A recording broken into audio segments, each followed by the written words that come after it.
Hello friends, कैसे हैं आप? हाँ, बढ़िया। ऐसी मैं उम्मीद करता हूँगा। और ऐसी उम्मीद के साथ जो है आज मैं आपके साथ जो है एक आईपीओ का एनालिसिस कर रहा हूँ, मिसिस बैक्टर स्पेशलिटी। और यहाँ पर हम ये भी बोल सकते हैं क्रेमिका, इनका जो प्रोडक्ट है उसके नाम से काफ़ी पॉपुलर कंपनी है। तो Mrs Bector food speciality limited जो है एक लीडिंग कंपनी है प्रीमियम बेकरी सेगमेंट के अंदर, इसकी हम बात करेंगे। लेकिन उससे पहले जो मैं आपके साथ जो चर्चा करने जा रहा हूँ वो चर्चा मैं आपके साथ करूँगा ये कि आज बर्गर किंग के आईपीओ में धमाकेदार तेजी देखी गई और अपर सर्किट पर 125% की गेन के साथ जो है वो क्लोज हुआ। और यहाँ पर हमने चर्चा आपके साथ की थी बर्गर किंग के आईपीओ में कि देखिएगा, आउट ऑफ द बॉक्स आपको सोचने की ज़रूरत है। लॉस मेकिंग कंपनी है लेकिन उसके जो फ्यूचर प्लान्स हैं वो आपको देखने चाहिए।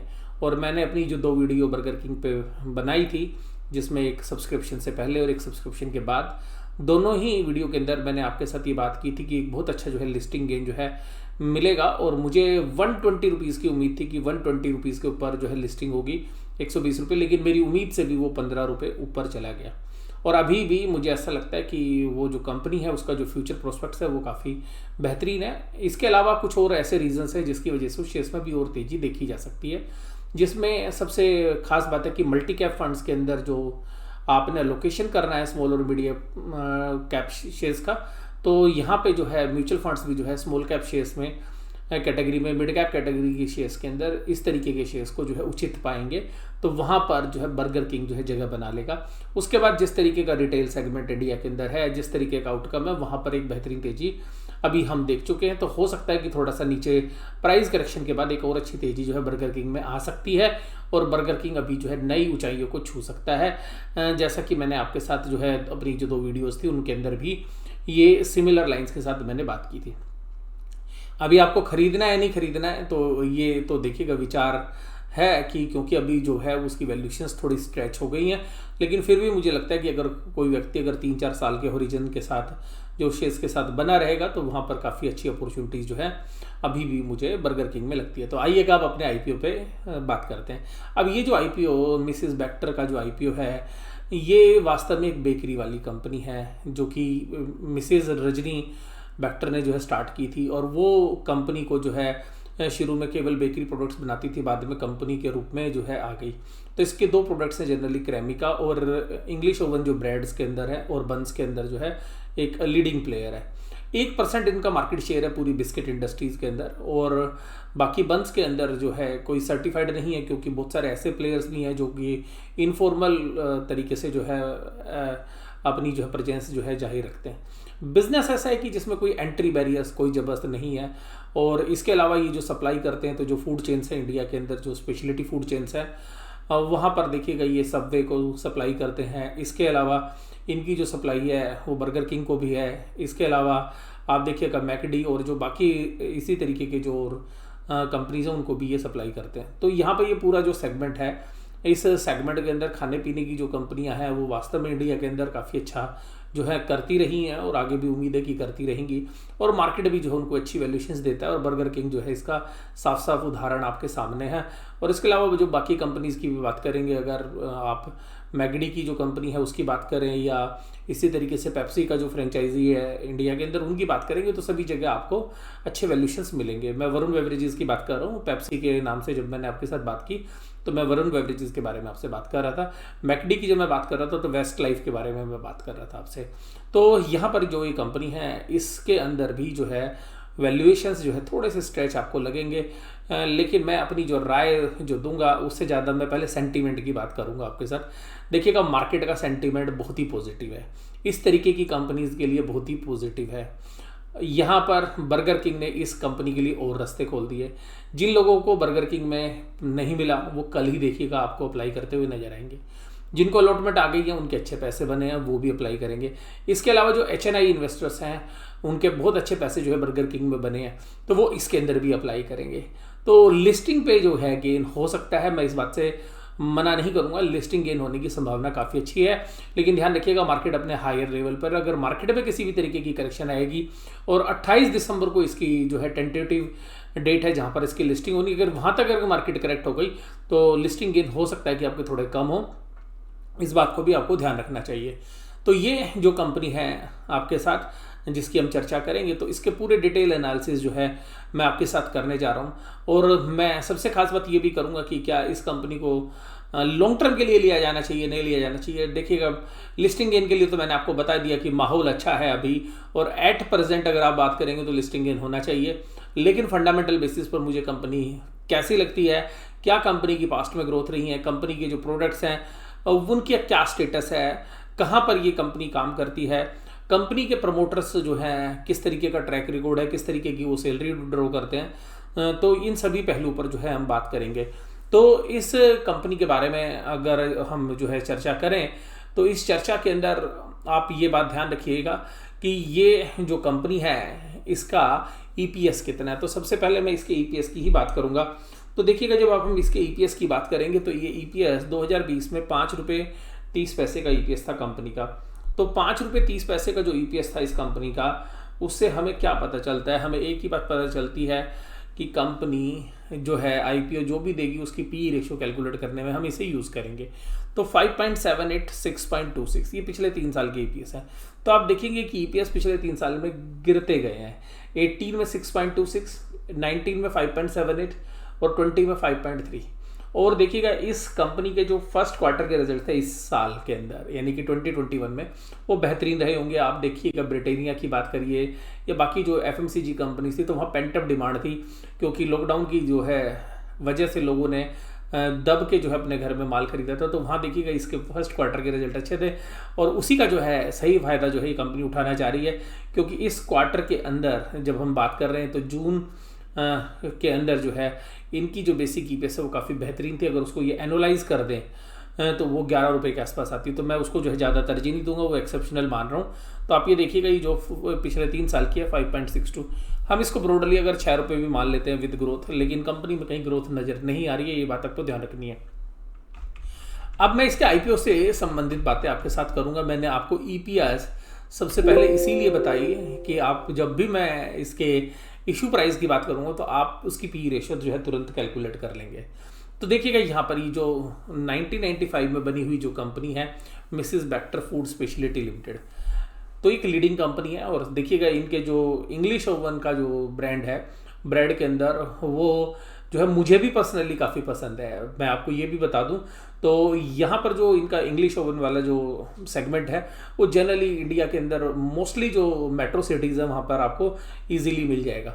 तो इसके अलावा भी अगर आप यहाँ पे सेगमेंट की बात करेंगे तो 96 प्रोडक्ट्स जो हैं इनके पास बेकरी सेगमेंट के अंदर है, और बिस्किट सेगमेंट में भी 384 आइटम्स हैं। तो ये जो आइटम्स हैं, इसके अलावा देखिएगा, मैंने आज ही जो है कंज्यूम किया है इसी कंपनी का सॉस। तो ध्यान रखिएगा, वो लिखा नहीं हुआ, लेकिन ये सॉस ये इस तरीके के जो बाकी मल्टीपल प्रोडक्ट्स हैं उनको भी बनाती है। तो देखिएगा, FMCG के अंदर आप इस कंपनी को मान सकते हैं, क्योंकि ये फास्ट मूविंग कंज्यूमर गुड्स हैं जो भी ये कंपनी बनाती है। रेडीमेड जो सामान है वो आज की डेट में काफ़ी प्रचलन में है, और कोविड की वजह से जो है लोग खुला खाना यूज़ करने की बजाय जो पैक्ड फूड है उस पर ज़्यादा विश्वास दिखा भी रहे हैं। तो वहाँ पर भी देखिएगा इनको अच्छी जो प्रेजेंस है। इसके अलावा 154 सुपर स्टॉकिस्ट हैं, 644 डिस्ट्रीब्यूटर्स हैं, और 4,58,000 रिटेल आउटलेट हैं, 3594 प्रेफर्ड आउटलेट्स हैं। तो प्रेजेंस वो बेहतरीन है, माल बेचने में कोई दिक्कत नहीं है। लेकिन बात यह कि जो माल तो आप बेचते हैं उसमें मार्जिन कितना, आप ब्रेड के अंदर देखिएगा कितना मार्जिन है, बिस्किट्स में कितना मार्जिन है, और फिर कंपटीशन कहाँ से देखिएगा, इनका कंपटीशन है ब्रिटानिया से। अगर बिस्किट सेगमेंट में देखेंगे तो ब्रिटानिया और जो पार्ले है वो बहुत बड़े प्लेयर्स हैं इसके सामने। अगर उसी तरीके से अगर आप ITC को भी देखेंगे तो ITC के भी जो बिस्किट्स ब्रांड्स हैं वो भी जो है इसके खुद के जो टोटल सेगमेंट्स है उससे काफ़ी बड़े हैं, खाली बिस्किट्स की मैं बात करूँ तो। इसके अलावा अगर आप इनके ब्रेड्स की बात करेंगे तो यहाँ पे जो है जिस रीजन के अंदर काम करते हैं, तो बोन वाली जो ब्रेड है मॉडर्न है या ब्रिटानिया खुद है, तो इनकी काफ़ी अच्छी प्रेजेंस है। तो ऐसा नहीं है कि इस सेगमेंट के अंदर कंपटीशन नहीं है, तो कंपटीशन बड़े प्लेयर से भी है। दूसरा, इस सेगमेंट के अंदर एंट्री बड़ी इजी है, यानी कि कोई ऐसा बहुत बड़ा स्पेशलाइज काम नहीं है जिसको हम ये कहें कि यही कंपनी कर सकती है और कोई और ना कर पाए, या इसको एंट्री करने में जो है दिक्कतें हैं वो किसी दूसरे प्लेयर्स को, तो क्योंकि बहुत बड़ी कैपिटल की ज़रूरत नहीं होती है ऐसी कंपनीज में, तो जो है छोटे छोटे जो है एसएमई सेगमेंट के अंदर भी बहुत सारे जो प्लेयर्स आपको यहाँ पे मिल जाएंगे। तो यहाँ पर हालांकि इनके पास जो दो खास बात है वो मिसिस बेक्टर क्रेमिका नाम से जो इनका ब्रांड है जो अभी आप स्क्रीन पे देख रहे हैं, और इसके अलावा जो इंग्लिश ओवन है वो भी पिछले 4-5 साल में काफ़ी पॉपुलर नेम जो है बनकर आया है। तो यहाँ पे जो ब्रांड्स की वैल्यू है वो वास्तव में बैलेंस शीट में नहीं है, तो उसको हम नज़रअंदाज नहीं कर सकते। अगर हम बुक वैल्यू के एंगल से अगर हम बात करेंगे तो वो भी कहीं ना कहीं कुछ ना कुछ बुक वैल्यू लेती होगी। तो देखिएगा ये जो कंपनी है ये वास्तव में बिस्किट एक्सपोर्ट भी करती है 64 कंट्रीज़ को, लेकिन खास बात जो है वो ये है कि इनके जो मार्जिन्स हैं वो कैसे रहते हैं। तो मार्जिन्स जो है वो बहुत बेहतरीन नहीं है, और क्योंकि ओवरऑल मार्केट में कंपटीशन भी है, और टोटल एसेट साइज़ में भी अगर हम बात करेंगे तो करीबन 565 करोड़ के आसपास की जो है इनकी एसेट्स हैं, और सितंबर की बात भी करें तो हम 608 करोड़ की जो इनकी कुल जो है बुक वैल्यू है, और करीबन 800 करोड़ के आसपास की जो सेल्स करते हैं, 750 to 800 करोड़ की जो एनुअल बेसिस पे सेल, और 33 करोड़ के आसपास का जो है प्रॉफिट इनका 19 में रहा, 20 में 30 करोड़ का। तो अगर हम इसको ग्रोस भी लगा लें तो करीबन 40 से 50 करोड़ का जो प्रॉफिट कमाने वाली ये कंपनी है।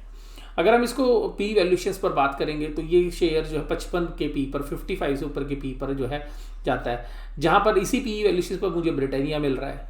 इसके 1/3 वैल्यूशन पर मुझे आईटीसी मिल रही है, पार्ले लिस्टेड प्लेयर नहीं है, लेकिन इसी तरीके के अगर और कंपेयर आप करेंगे तो काफ़ी सस्ते वैल्यूशंस पर और शेयर भी मिल सकते हैं। लेकिन ये अपने एनालिसिस में जो कंपैरिजन कर रहा है वो नेस्ले इंडिया के साथ कर रहा है। तो नेस्ले इंडिया देखिए कि एक मल्टीनेशनल कंपनी है, उसके ब्रांड्स को ये कभी भी टक्कर नहीं दे सकता। जो आज की डेट में जो अगर हम स्थिति की बात करें, नेस्ले के जो है वर्ल्ड वाइड जो है प्रोडक्ट्स हैं, और वहाँ पर देखिएगा जब हम इसका कंपैरिजन करेंगे तो ये कंपनी नेस्ले के साथ ही जो है अपनी जो है कंपैरिजन दिखा रही है, जो इन्होंने ड्राफ्ट्स जो है सेबी के पास फाइल किए हैं।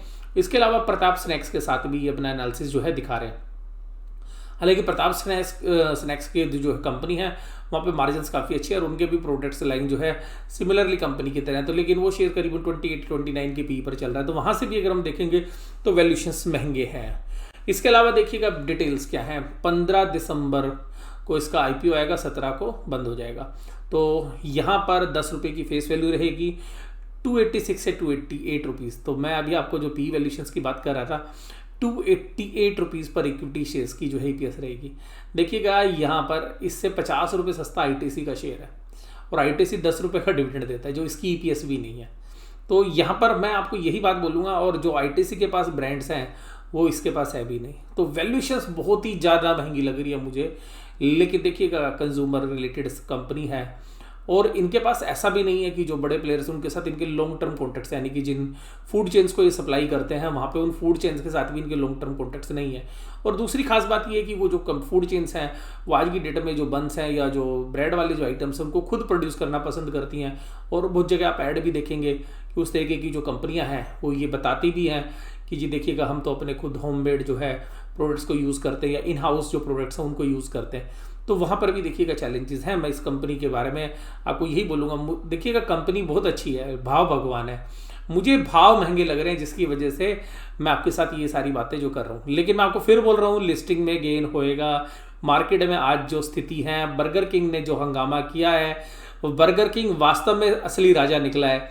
अगर स्टॉक मार्केट में लिस्टिंग गेन के बारे में बात करें तो सच में राजा निकला है। तो बर्गर किंग जो है बर्गर किंग नहीं है बल्कि बर्गर राजा आप उसको बोल सकते हैं आज की डेट में, तो उसने बिल्कुल राजा वाला ही काम किया है। तो उसी की तर्ज पे देखिएगा इस कंपनी को बहुत बड़ा एडवांटेज मिलने वाला है। सब्सक्रिप्शन में तो कम से कम मिलेगा, जो अभी हमें साफ साफ दिख रहा है कि क्योंकि बर्गर किंग में जिन लोगों को अलॉटमेंट नहीं आएगी वो सब इसमें अप्लाई करेंगे, और जो HNI इन्वेस्टर्स थे वो सब इसमें अप्लाई करेंगे क्योंकि उन्होंने बर्गर किंग में अच्छे पैसे बनाए हैं। और देखिएगा यहाँ पर ये जो आईपीओ है इसके अंदर दूसरी जो दिक्कत क्या है, इसके अंदर 2 प्राइवेट इक्विटी प्लेयर्स हैं जो अपना माल ऑफलोड कर रहे हैं। तो 540 करोड़ का ये जो आईपीओ है, इस आईपीओ में केवल 40 करोड़ रुपए कंपनी के पास आएंगे, ओनली 40 करोड़ रुपीस कंपनी पे आएंगे, और बाकी ऑफर फॉर सेल है 500 करोड़ का, यानी कि 500 करोड़ कंपनी के बाहर की बाहर शिफ्ट हो जाएंगे। यानी कि आप शेयर खरीदेंगे और पैसे प्राइवेट इक्विटी प्लेयर लेके अपने घर चले जाएंगे या किसी दूसरी कंपनी में जाके वो इन्वेस्ट कर देंगे। तो ये देखिएगा यहाँ पे मुझे पर्सनली लगता है कि इन्वेस्टर के लिए टेबल पे कुछ नहीं है, लेकिन मार्केट के सेंटीमेंट अच्छे हैं, बर्गर किंग साथ दे रहा है, आपको भी लिस्टिंग गेन हो सकते हैं, मैं इस बात से मना नहीं करूंगा। बट मुझे वैल्यूएशंस बहुत ही ज़्यादा महंगे लग रहे हैं, और महंगे इसीलिए भी लग रहे हैं, खाली पी रेशो नहीं, ग्रोथ भी तो नहीं है कंपनी में। और जो डिटेल्स हैं वो मैंने भी आपके साथ शेयर की। अलॉटमेंट की जो बेसिस है वो 22 दिसंबर को होगा, रिफंड 23 को होगा, शेयर आपके अकाउंट में 24 को आएंगे, लिस्टिंग 28 को होगी। तो यहाँ पर आप देखिएगा मिसिस वेक्टर फूड का जो आईपीओ है उसमें आप 50 शेयर मिनिमम लगा सकते हैं, मैक्सिमम 650। आपको मिनिमम 14,400 रुपये की इन्वेस्टमेंट चाहिए, मैक्सिमम 1,87,200 की इन्वेस्टमेंट आप कर सकते हैं। ये इसकी सब्सिडरी कंपनीज हैं जिसके माध्यम से काम करती है, तो जिसमें bake west food private limited, बैक्टर इंग्लिश ओवल लिमिटेड, क्रैमिका एग्रो फूड्स, तो ये आप देख सकते हैं। उसको देखिएगा इनकी जो बैलेंस शीट है, बैलेंस शीट के अंदर आप देखिएगा इन्होंने ना लगातार डेट लिया हुआ है, लेकिन उसको रीपे नहीं कर पा रहे हैं। इसका मतलब आप क्या समझते हैं कि अगर आप पिछले 3 साल की बैलेंस शीट देखें तो डेट को तो रीपे ही नहीं हो रहा है। इसका मतलब कंसिस्टेंटली ये पैसा तो कमा रहे हैं, लेकिन वो पैसा जा कहाँ रहा है? वो पैसा देखिएगा एक्सपेंशन में जाना चाहिए था, एक्सपेंशन में जाता तो सेल बढ़नी चाहिए थी, तो सेल भी नहीं बढ़ रही है। तो रेवेन्यू फ्रॉम ऑपरेशन में भी तेजी नहीं है, बिल्कुल 5% की भी ग्रोथ नहीं है सेल्स के अंदर, तो वहाँ पर भी मेरे कंसर्न्स है। और इसी तरीके से लाइबिलिटीज़ के फ्रंट पे भी हम देखेंगे तो अभी देखिएगा ये रेवेन्यू फ्रॉम ऑपरेशन है, 18 में 693 करोड़ की सेल थी, ये 19 में 783 करोड़ की थी, और फिर 20 में देखिए 762, तो घट गई सेल आपकी। और इसी तरीके से अगर आप प्रॉफिट को भी देखेंगे, अर्निंग पर शेयर 6.27 थी, घट गई, फिर 5.31 रुपये और घट गई। इसका मतलब आपके बिजनेस में अगर कोविड के एक एक्सेप्शनल गेन को छोड़ दें तो आप 6 रुपये की ईपीएस भी जो है जनरेट नहीं कर पा रहे, और पिछले 3 साल का रिकॉर्ड भी है। और यही प्राइवेट इक्विटी प्लेयर जो है मौका देख के चौका मारने की फिराक में है, और यहाँ पर स्टॉक मार्केट के ऊपर के लेवल होने का पूरा फायदा जो इस कंपनी के प्राइवेट इक्विटी प्लेयर्स उठाना चाहते हैं कि वो आईपीओ यहाँ पे लाएं, आप उसमें सब्सक्राइब किए, प्राइवेट इक्विटी अपने जो है पैसे निकाल कर चला जाए, 40 करोड़ रुपए कंपनी को मिल जाए जो राजपुर एक्सपेंशन में वो लगाएंगे। उसके बाद देखिएगा cash flow from operating activities, हालांकि 18 में देखिएगा कुल 46 करोड़ का कैश जनरेट कर रहे हैं, 540 करोड़ तो अभी यही ले रहे हैं, और कंपनी देखिएगा मार्केट कैप के हिसाब से 3,000-4,000 करोड़ से भी ऊपर जाके बनेगी। तो मुझे वैल्यूएशंस जो हैं बड़े महंगे लग रहे हैं। ये इनके प्रोडक्ट्स हैं जो ब्रेड्स और बंस में, हो सकता है आपने भी कोई यूज़ किए हो इसमें। और इसके अलावा देखिएगा यहाँ पर कुकीज़ हैं, क्रीम्स है, डाइजेस्टिव है, क्रैकर्स हैं, ग्लूकोज हैं, तो सभी तरीके के बिस्किट्स हैं। लेकिन ग्लूकोज का नाम ना लीजिए, ग्लूकोज में एक ही बिस्किट चलता है, वो है हमारा पार्ले जी। तो वो जो है हम तो पिछले 25-30 साल से देख रहे हैं, वो लीडर है और सभी सेगमेंट को जो है कैटर करता है। और मोस्टली जो इनके प्रोडक्ट्स हैं वो अगर आप देखेंगे तो जनरली कॉपी है, या तो ब्रिटानिया के प्रोडक्ट्स की, या आप देखिएगा आईटीसी के प्रोडक्ट्स की, या पार्ले के प्रोडक्ट्स की। अगर हम उनके नेम भी देखेंगे तो मिलते जुलते हैं। तो वास्तव में हम ये कह सकते हैं जैसे कि लोकल जब बच्चे होते हैं वो बोलते हैं कि ब्रांडेड आइटम है या नॉन ब्रांडेड है, तो कभी कभी बच्चे बोल देते हैं अच्छा तो लोकल बिस्किट है या लोकल कुकीज़ हैं। तो ये जो सेगमेंट है ये इसलिए लगता है क्योंकि जब आप किसी दूसरे की कॉपी करते हो या उस तरीके की पैकिंग करते हो तो उसका भी जो है डिसएडवांटेज जो है कभी कभी हमें जो है मिलता है। हालांकि कंपनी ये जो पैकिंग है वो इसलिए करती है कि उसको एडवांटेज मिले। अब जैसे बोर्न का जो बिस्किट है वो क्रेमिका है, हालांकि इसमें ब्रिटानिया का भी बिस्किट आता है, तो मोस्टली जो नेम्स हैं वो मिलते जुलते रखे जाते हैं। हालांकि इसी तरीके की एक और कंपनी है प्रिया गोल्ड, लेकिन उस प्रिया गोल्ड की प्रेजेंस क्रेमिका के सामने कहीं थोड़ी ज़्यादा बढ़ी है। तो देखिएगा इस तरीके की कंपनी लाइमलाइट में आ जाएंगी। अगर ये कंपनी अच्छा पैसा इकट्ठा करती हुई नजर आई तो आप इस तरीके की जो कंपनी, जैसे मैंने भी प्रिया गोल्ड का नाम लिया है, तो इस तरीके की कंपनी आपको देखिएगा आगे चलते हुए, या इस तरीके की और कंपनियां नहीं इस सेगमेंट में और जो छोटी कंपनियां वो भी देखिएगा आईपीओ लाना पसंद करेंगी, क्योंकि अगर इसको जो वैल्यूशंस मिल रही है वो काफ़ी अच्छी वैल्यूशंस हैं। उसके बाद देखिएगा रिटर्न ऑन नेटवर्थ, यहाँ पर भी 10% की रिटर्न ऑन नेटवर्थ है एवरेज लेकर हम बात करें। 3 मंथ्स की बात नहीं कर रहा हूँ मैं, 3 मंथ्स को कंसिडर ही नहीं कर रहा हूँ, ये एक्सेप्शनल पीरियड थे। तो 10% की बुक वैल्यू देखिएगा 58.46। तो मैं आपको यही बात बोलूँगा, देखिए बुक वैल्यू के फ्रंट पे भी 5.5 गुना आपको ये वैल्यू जो है देनी पड़ रही है। तो 5.5 5.6 मुझे वैल्यूशंस बिल्कुल महंगे लग रहे हैं, लेकिन मैं आपको ये कहूँगा मौके पे चौका मारने का फ़ायदा उठा सकते हैं। बर्गर किंग का आईपीओ, स्टॉक मार्केट अपने ऑल टाइम हाई लेवल पर खड़ी है, उसका फ़ायदा आपको मिल सकता है। अब देखिएगा यहाँ पे जो कंपेरिजन है वो नेस्ले इंडिया से, नेस्ले इंडिया की पी है 76, प्रताप स्नैक्स की 29.96 60, और भाई साहब आपकी तो 55 या 56 है। भैया अगर मुझे अगर लॉन्ग टर्म के लिए लेना होगा तो मैं नेस्ले लूँगा, मैं इसको क्यों लूँगा। तो यहाँ पे सिंपल सी बात हमारे के सामने जो है निकल कर यही आती है कि वैल्यूएशंस वाइज बहुत ही महंगी वैल्यूएशंस है, ग्रोथ कंपनी में है नहीं, बैलेंस शीट में डेट है, साइज बहुत बड़ा नहीं है कंपनी का। हालांकि जो इंग्लिश ओवन और क्रेमिका नाम के जो ब्रांड्स हैं वो काफ़ी अच्छे से कर रहे हैं और कंपनी ने कुछ ग्रोथ नहीं दिखाई है। मार्केट में इस तरीके के प्रोडक्ट्स में काफ़ी ज़बरदस्त कंपटीशन है, तो बहुत बड़ी मार्केट शेयर को आप पेनिट्रेट नहीं कर सकते। मार्केट में आप छोटे ही प्लेयर हैं। इन सभी पहलू के साथ जो है मैं आपको एक बात और बता दूं कि देखिएगा, ये जो मेरे व्यू थे बिल्कुल इंडिपेंडेंट थे, मेरा कंपनी से कोई लेना देना नहीं है, ना ही मैं इस कंपनी के शेयर्स के लिए अप्लाई कर रहा हूँ, ना मैं इसके लिस्टिंग गेन के लिए अप्लाई कर रहा हूँ, और ना ही मैंने जो है किसी भी अपने फ्रेंड सर्कल में या जो हमारे क्लाइंट्स हैं उनमें से किसी को पर्सनली एडवाइस किया है। लेकिन मैंने एक बात फिर भी उन सबको बोली है कि अगर आप लिस्टिंग गेन ले सकते हैं तो ले लीजिए। अगर आपको ये लगता है कि 28 तारीख तक यानी कि 28 दिसंबर तक जब इसकी लिस्टिंग होगी स्टॉक मार्केट में कोई बड़ा फॉल नहीं आएगा, इसकी आप जो है उम्मीद रखिए। दूसरी बात, आपको बर्गर किंग फ़ायदा दे रहा है, ये सारी चीज़ें आपके लिए पॉजिटिव हैं। अगर आपकी किस्मत अच्छी हुई तो आप एक बहुत अच्छे लिस्टिंग गेन के साथ जो है एक प्रॉफिट कमाएंगे, बट लिस्टिंग पर आप इस गेन को लेकर निकल जाइएगा। लंबे समय तक बने रहने का इन वैल्यूएशंस पर इस कंपनी में कोई फ़ायदा नहीं है। हो सकता है कि कंपनी के जो ऑपरेटर्स हैं, क्योंकि लिस्टिंग पे अच्छा गेन होने की वजह से जो HNI इन्वेस्टर्स हैं या जो म्यूचुअल फंड्स वाले हैं वो शेयर प्राइस को और भी खींच सकते हैं, लेकिन लॉन्ग टर्म के अंदर जो है बहुत लंबे समय तक इस तरीके के शेयर्स जो है शेयर होल्डर को ग्रोथ नहीं दे पाएंगे, क्योंकि प्रमोटर ने और ये जो प्राइवेट इक्विटी प्लेयर्स ने उन्होंने टेबल पे कुछ छोड़ा ही नहीं है। आपको ये एनालिसिस कैसा लगा जरूर से जरूर आप मुझे बताइएगा। वीडियो इसी तरीके से देखते रहिए। वीडियो देखने के लिए धन्यवाद। Thank you very much.